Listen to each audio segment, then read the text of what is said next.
Well, you bet your ass it's a pretty crazy day in the markets today, because overall, many stocks have gone down by some pretty staggering percentages, especially in the tech realm.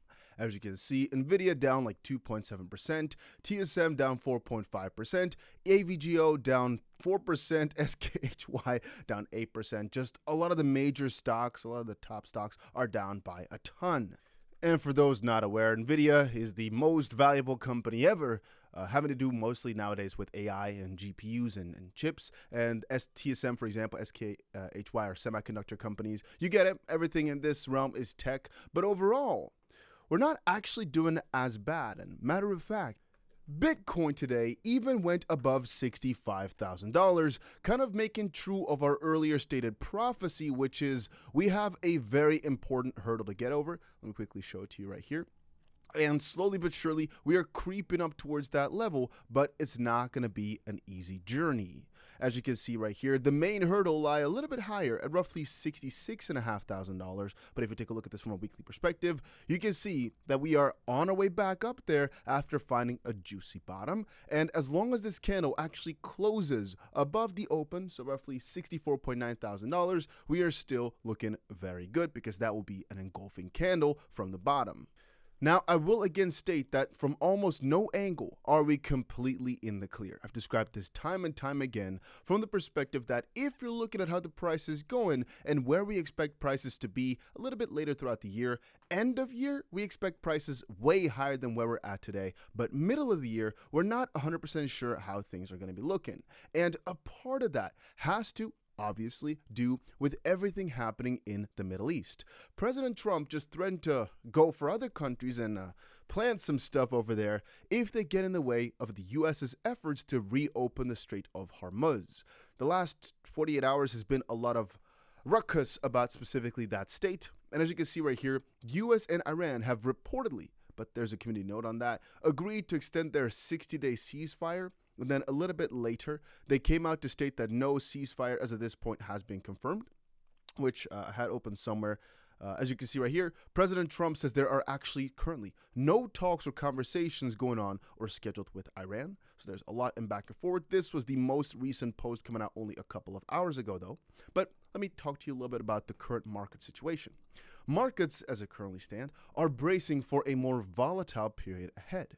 The S&P 500 options are pricing a daily implied move of about 0.75% on August 27th, the day after Nvidia reports its quarterly earnings. The following day, August 28th, carries a 0.7% implied move in the index as the Jackson Hole Symposium begins, making them the two most anticipated volatility events of the month. So if you're in the stock market, watch those 2 days specifically. By comparison, typical daily implied moves on non-event days this week are just 0.5 or 0.4%. At the same time, options positioning flipped from long to short gamma in early August, a dynamic that tends to amplify market swings once volatility picks up. Meanwhile, the volatility index, VIX, finished last week at 14.3 points, the lowest level since December 2025, so more volatility is likely ahead of us.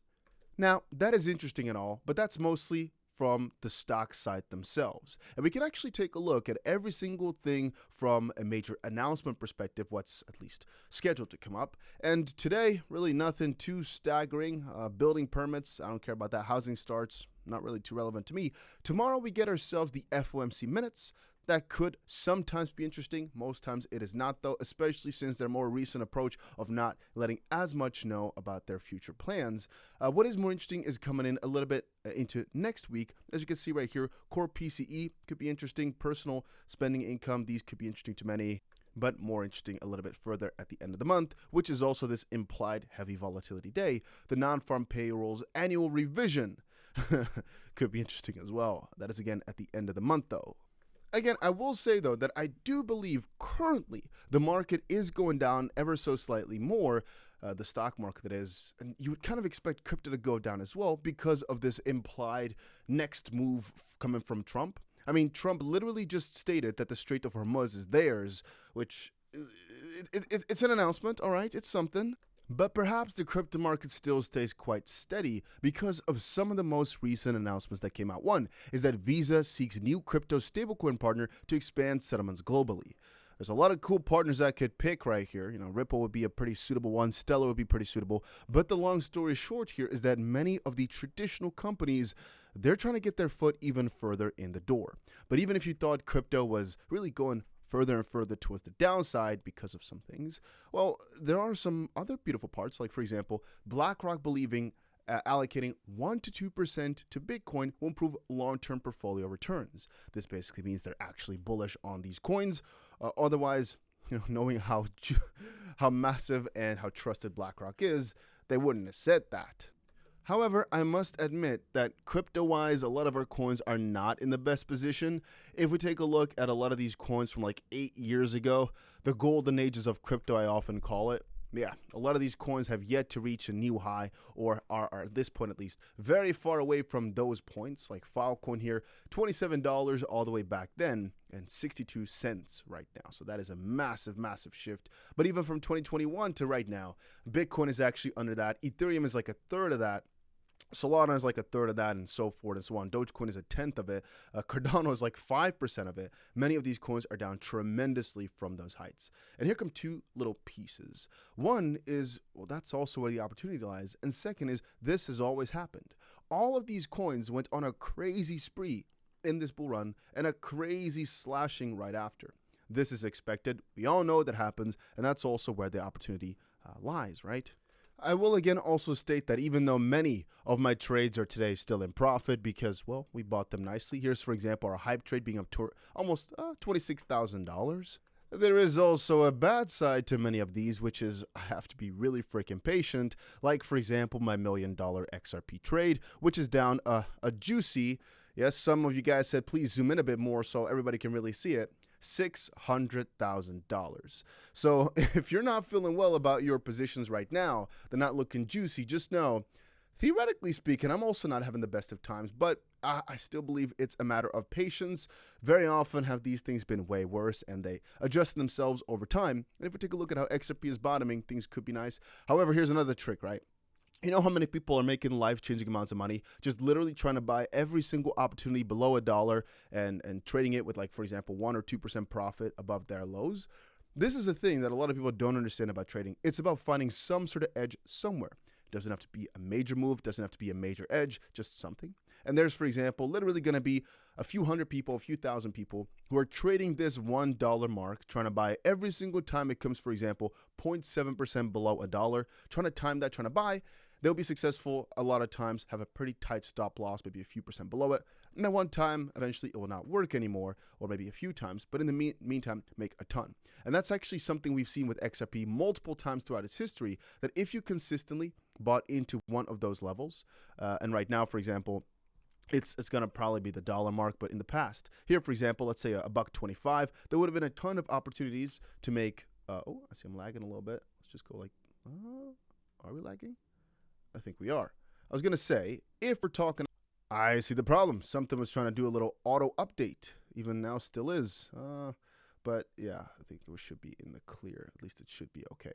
Anyway, as I was trying to say, in the past, there have been multiple opportunities to buy XRP at specific lows and make a ton of profit from it because it works pretty much in a predictable pattern, right? First of all, it's downwards for the most part, meaning you could actually also try to short XRP every single time it pops above $1 if you're more of a negative bear still in this environment, which I do get if you are. Anyway, that's perhaps a discussion for a different day. If, by the way, you want to trade, you know where to find where exactly I trade on, right? All the links down below, the bots, everything. You can find it with the links down below. But more importantly, $2.8 trillion Citibank to launch Bitcoin custody for institutional clients. All this stuff is happening right now while the rules are not really clear, which has been the biggest issue over the past couple of months. Then in the US, they're trying to push some rules through, but they're just not getting pushed through for some reason. Hey, maybe that's to do with Trump. We don't know. But on the opposite side, everything in the AI realm is making the crypto market so strange. Because, as I've argued, because AI is booming so much, people for the risk side are trying to put money into the AI sector rather than, in previous times, into crypto. And so one of the consequences of that is that these stocks are going so absolutely crazy. And the same for a lot of these chips, the same for these manufacturers, right? It's just going absolutely insane. As right now, here's also a new post coming out. The odds of Anthropic IPOing above SpaceX are all of a sudden surging like crazy. And that valuation was 1.77 trillion, which is just mind-boggling for an IPO. I mean, if you told me this 3 years ago, I'd be laughing in your face. Now, hidden AI-related commitments are skyrocketing among big tech companies. The top 9 U.S. tech firms have $3 trillion in off-balance sheet commitments, including leases for data centers and power infrastructure that have not yet commenced, as well as purchase commitments for AI-related equipment and services. So one thing we're actually seeing that's not really fully shown on the papers just quite yet is just how much money these guys want to spend on AI-related things. This is roughly triple the amount that these firms report on their balance sheets in leases and long-term debt. This also compares to $600 billion in capital X reported over the last year, and Alphabet, Google alone posted an increase of more than 800% year over year in off-balance sheet obligations, more than 7 times its YOY increase in CapEx. This was followed by Meta, which reported an increase of more than 750% year over year in such obligations, more than 9 times the increase in CapEx, capital expenditures, over the same period. AI infrastructure is driving one of the largest corporate investment waves in history. And yeah, we're literally seeing that every single day in these markets. And I really believe that that's one of the things that's taken money away from crypto. But soon, I do believe that AI is still the biggest push for crypto because all these agents need to use these cryptocurrencies to transact with. Still a story for a different day. I've covered this a few times already. Anyway, if we're talking crypto-wise specifically, a lot of you guys are wondering about airdrops and are they still profitable? Sure, but most of them aren't worth your time. And yesterday I saw a post about somebody saying that 99% of the airdrops are not worth your time if everybody is talking about them. But what if some crypto spearhead, here's the founder of BitMEX, Arthur Hayes, is talking about them and actually coming back to crypto out of retirement to start something else here. So apparently he's coming out of retirement to go and lead Flop Labs. And the Flop airdrop is planned for later in the year. He said he's coming out of retirement to lead this. It's designed for AI agent economy. Have I tried this? No. Could it be something worth trying? Well, if it's similar to like a Hyperliquid with no pre-sale, no VC allocation, 100% fair, well, you're partially going to get out-farmed by big whales, but on the opposite side, still just trying something, like we saw with Hyperliquid, could still be worth something. And we're talking maybe thousands, maybe a couple $100,000, even for medium or small players. Now, I'm not saying this is a guaranteed thing. Most of the time, if it's well known, you just get thrown right out. But with Hyperliquid, again, just a casual person trying it out would have still earned a pretty crazy airdrop because the token did so well, especially if they held through. So it's just something I just wanted to quickly mention. That could be an opportunity. I've not tried anything related just quite yet. I've not even touched it. It's just an announcement I just saw come out like an hour ago or so. Thought it'd be worth of covering. And really, if we're talking about all the news that came out today, I think this is the most important stuff summarized here. I think I've covered every single part of this.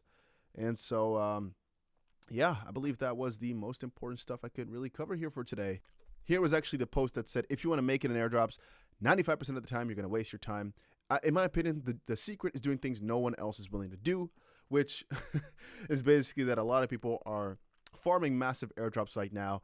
And you can name a ton of them on Solana, for example, or even Hyperliquid. You may be spending millions of dollars trying to make it grow, trying to get more points for an airdrop that may never come. And one of those is, for example, Hyperliquid Season 3 that everybody's talking about.